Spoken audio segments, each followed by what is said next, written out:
Hello guys, আসসালামু আলাইকুম। আপনারা সবাই কেমন আছেন? আলহামদুলিল্লাহ ভালো আছি। আজকে আপনাদের সামনে গরুর মাংসের দারুণ মজাদার একটি রেসিপি নিয়ে আসলাম। সেটা হলো গরুর মাংসের ভুনা রেসিপি। তাহলে চলুন কথা না বাড়িয়ে দেখে নেওয়া যাক আজকের রেসিপিটা। রেসিপির শুরুতে আমি কড়াইতে তেল চাপিয়ে দিলাম। তেলটা গরম হয়ে গেলে আমি এর ভিতরে দিয়ে দিলাম গরম মশলা, সাথে দিয়ে দিলাম তেজপাতা। এখন আমি এর ভিতরে দিয়ে দিলাম পেঁয়াজ কুচি।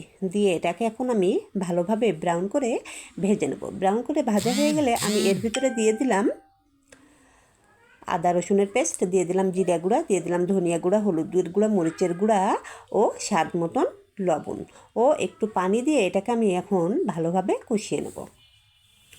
ভালোভাবে কষিয়ে নেওয়া হয়ে গেলে আমি এর ভিতরে দিয়ে দিলাম মাংসের টুকরোগুলো দিয়ে আমি এটাকে এখন ভালোভাবে কষিয়ে নেব। যেহেতু এটা গরুর মাংস, সেদ্ধ হতে একটু লেট হবে, যার কারণে আমি একটু পানির পরিমাণটা একটু বেশি দিয়েই এটাকে কষিয়ে নিচ্ছি।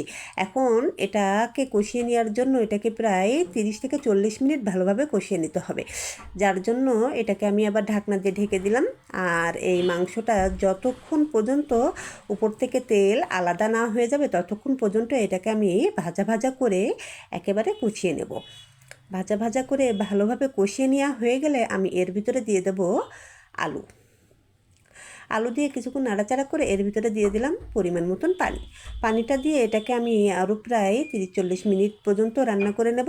30-40 মিনিট পর ফিরে এসে দেখি আমার রান্নাটা প্রায় শেষের দিকে। এখন আমি এর ভিতরে দিয়ে দিলাম ভাজা মশলা দিয়ে আর 2-1 মিনিট রান্না করে নেব। ব্যাস তৈরি হয়ে গেল আমার মজাদার গরুর মাংসের ভুনা রেসিপি। ধন্যবাদ সবাইকে। আসসালামু আলাইকুম।